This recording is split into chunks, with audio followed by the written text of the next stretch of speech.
for this project, we're going to be using some flame maple. The reason for that is it kind of gives it the appearance of rippling water. Really like that, and you can kind of see it come out a lot when you hit it with some thinner. You see all that flame texture right there. That's going to look really nice later when we stain it a bourbon color. The effect I'm going for here is I want the horses to look like they're running through a river of bourbon. Let's see how it'll turn out. This is enough to make 2 displays. It's only about that wide and about 24 inches long. So we're going to actually make 2. Maple in half because we got enough to get 2 displays out of this.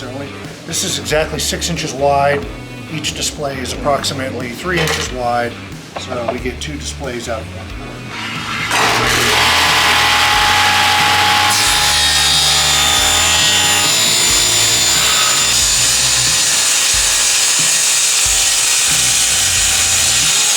Okay, next thing we're going to do is trim our 3-inch board down to 2 foot.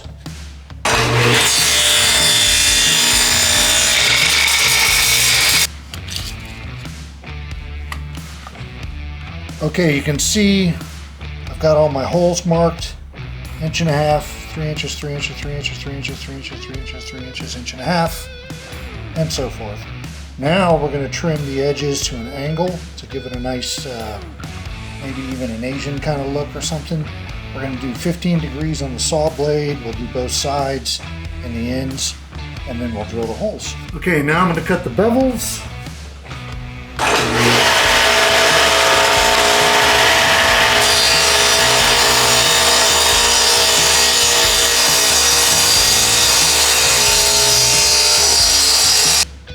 Okay, I don't know if you can see that, but bevel both sides 15 degrees. You saw me run it through once. All I did was flip around, do it again, and it gives you your almost perfect cut. It takes a little alignment with the fence to get it so we don't cut too much off, but it's not that hard to do. Now we're going to do the ends. So to do the bevel on our ends, we're going to use our newly made cross-cut jig. All you have to do is stick the board white side down, and then just put it up on the edge, and it should cut it perfectly.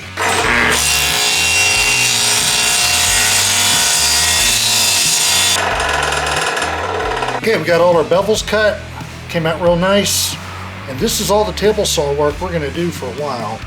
Okay, before I start drilling the holes, one thing I like to do is take another quick measurement, just real rough to make sure I didn't mismark anything, because that's happened to me before.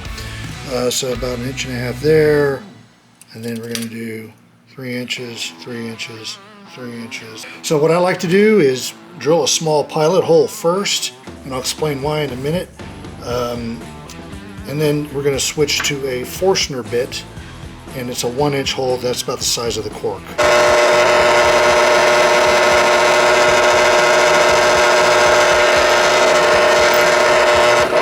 Okay, so now we're going to do our Forstner bit holes. The reason why I drew the pilot holes is because this thing is designed to cut one way, and if you punch all the way through it, you may take a good chunk out of the backside here. So what I like to do is run it through to where I feel it come through the point comes through the little hole here. Then I flip around and then go the other direction, so it's a clean cut on both sides. Again, learn from experience.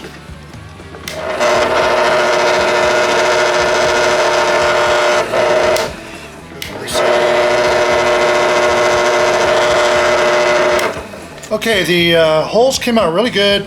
They're perfect as far as I can tell. Now what we're going to do is we're going to clean up this wider surface here with this beast of a planer that I have. Very important to wear hearing protection. This thing is pretty loud. Get it adjusted to just take a tiny bit off.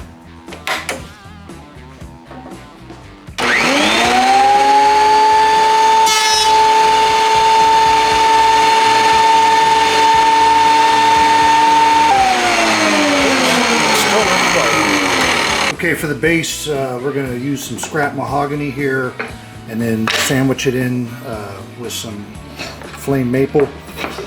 Should make a pretty base. Got to cut the pieces first and get them glued together, and you'll see what that looks like.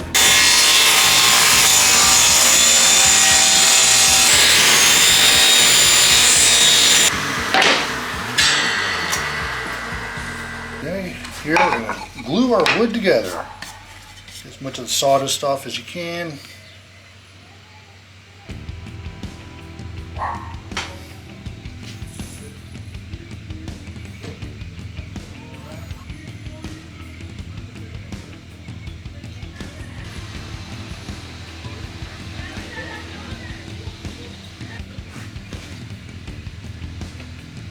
Okay, we got our three pieces of wood for the base that we're going to glue together here.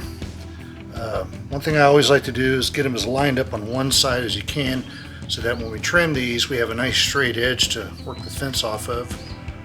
Okay, put them right in there.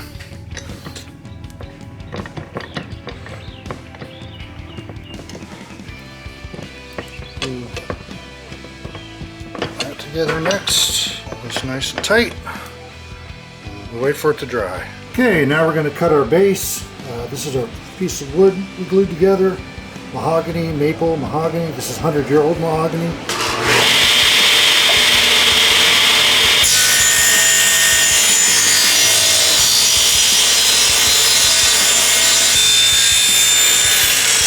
Okay, now we got our base nice and trimmed up, and now we're going to cut our bevels. The blade again is set at 15 degrees, just like the other piece, so it matches up. We're going to use our new cross-cut jig, and let's see how this works.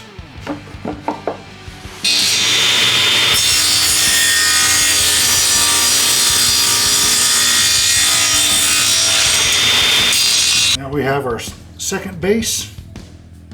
Next thing we're going to do is fit our base. We got to do this before we do any color, because we got some more drilling to do, but essentially it's going to sit on here like this. But if you see, the corks probably won't fit all the way, so what we're going to have to do is go ahead and pre-fasten the base, go ahead and drill our rest of our holes so that the cork fits, and then we can do our color. You can see these horses won't fit all the way right there, but fit all the way down like that. So we're going to have to drill down through this hole and a little bit into the base so that this fits. But that's after the base is mounted. Then we can unmount it and do the color.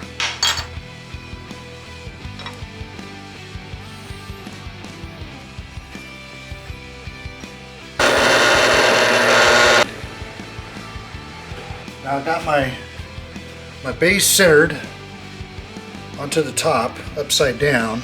It's 8.5 inches on either side. We're just going to eyeball the gap here on either side, because we want the base to be a little smaller than the top, side to side. We'll take our ball peen here, a little tap.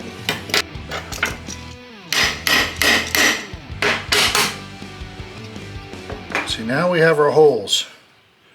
The screws will screw onto it like that. So we're going to use these cabinet screws to fasten the base, but that point doesn't grip a lot of wood right there. So we're just going to shave that off so we have a good thread all the way to the end.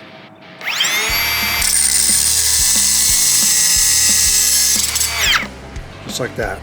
Okay, so you can see we got our screw holes made, but the screw won't go all the way through into the board to the maple at that length. So what we're going to do is we're going to go ahead and do another Forstner bit, and then we're going to go in about that far. That'll bring the screw out to about right there. That's about what we need to go into our wood without breaking through the other side of the hole.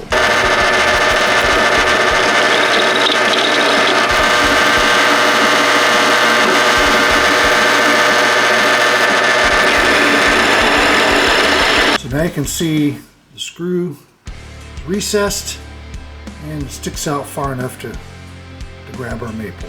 That's what we're looking for. Okay, now we're going to drill our pilot holes for our screws. I set the bit to where it cannot go through the other side. It comes to a stop. Yep.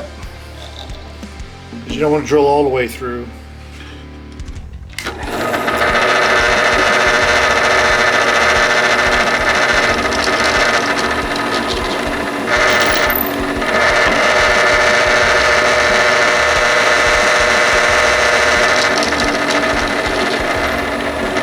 Okay, now we're going to screw our base onto the board.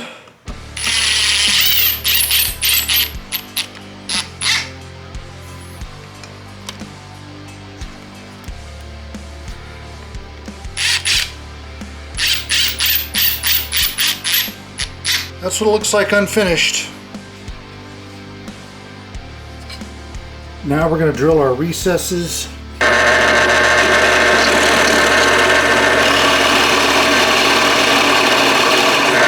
We got our holes drilled. Now our corks fit in there all the way. Okay, before we do any color, we're going to give it a quick sanding, get off the rough spots, things like that. Just using probably about a 150 grit paper here, and then we're going to have, I'm not going to go any smoother because we're going to have grain filler that'll fill in all the holes and stuff. So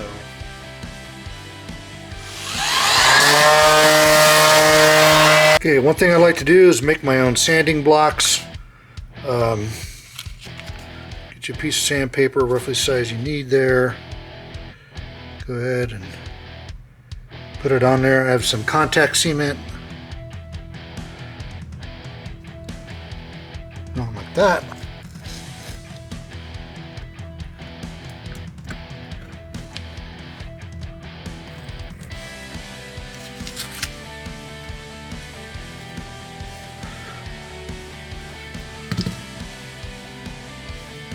Now you have a little sanding block you can use on the edges. Okay, all my sanding's done. Got all the saw marks off.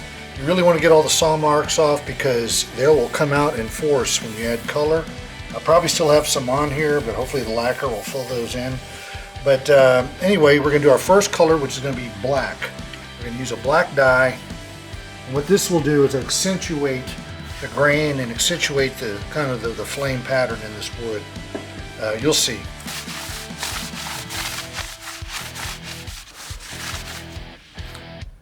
Okay, we got our dye mostly dry. Went ahead and got on all the little holes with a little brush and turned out pretty good. Now we're going to sand it down again.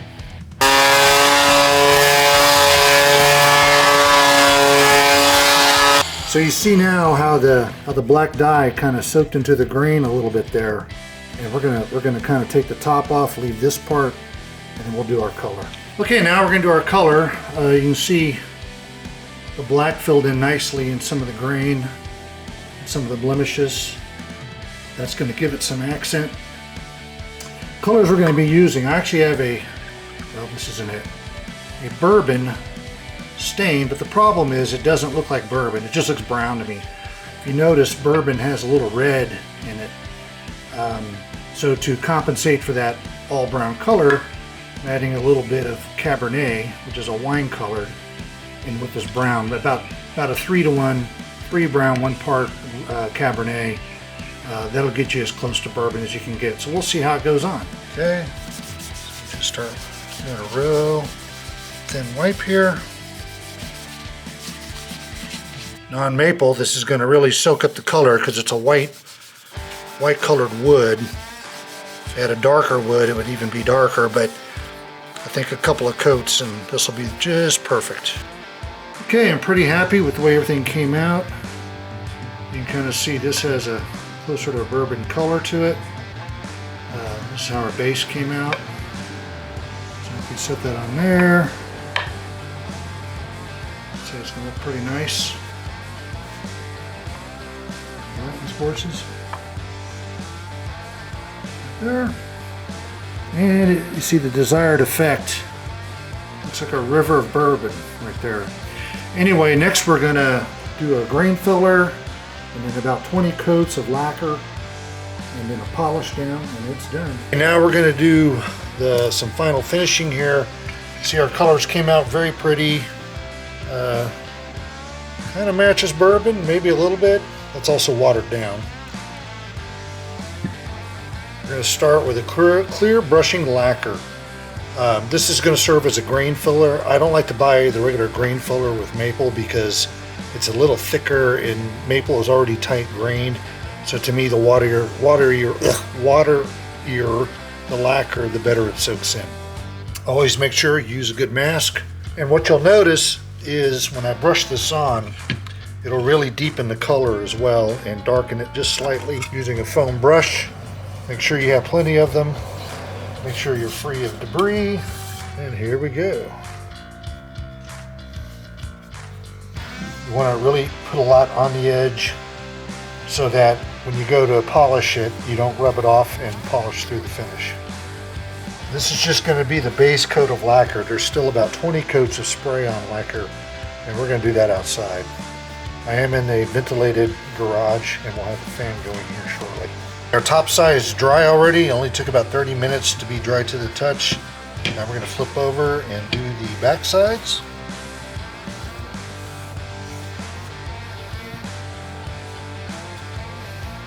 Okay, after our grain filler coat, I hung these in my backyard so that we could spray some lacquer. We're going to need about 20 coats of this lacquer right here before we can do the polish down. The good news is this dries really fast and will be about 30 minutes between coats, so we'll be done in a couple of days.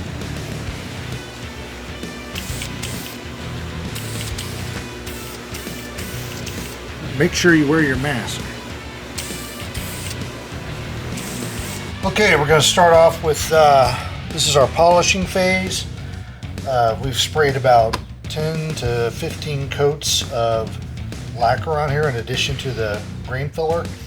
So now we are going to do the rough polishing. Some 600 grit sandpaper glued to a oak block here, or mahogany block.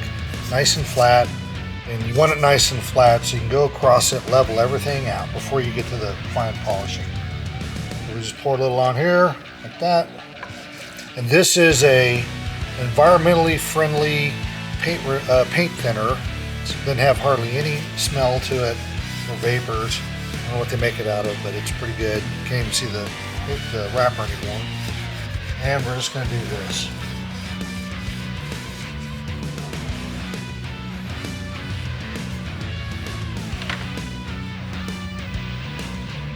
Okay, now we're going to take some 1000 grit, and we're not going to use a block this time because now we're really just polishing it at this point. But we want to be careful not to go too hard on the corners because then you'll get sand through and that messes the color up and all that.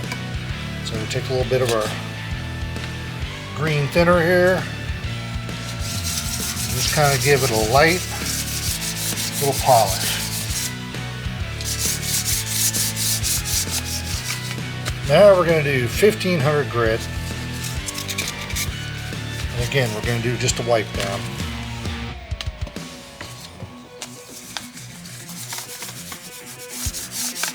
Okay, now we have 2000 grit, same deal, fold it over, make a little wipe out of it, and then polish.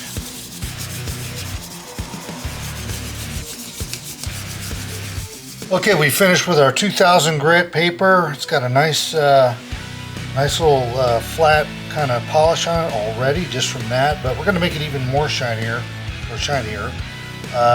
using a foam brush, some automotive scratch remover, and just some plain water. And what we do is we wet our sponge. Sponge good and wet.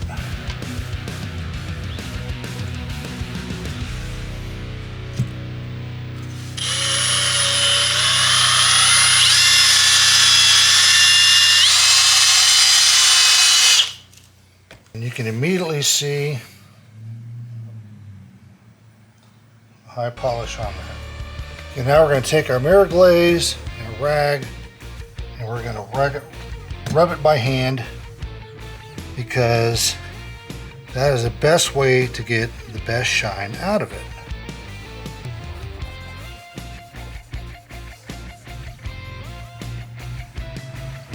Now you can see how shiny it is after the cloth wiped down and rubbing. We might do another session or two of that to bring it out more, but that's pretty good right there.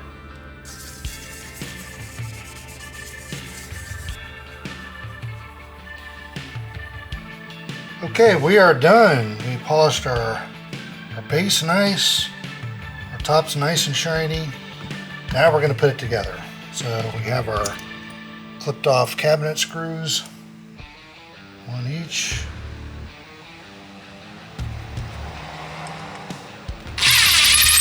And we're going to match up our number one, and our mark right there.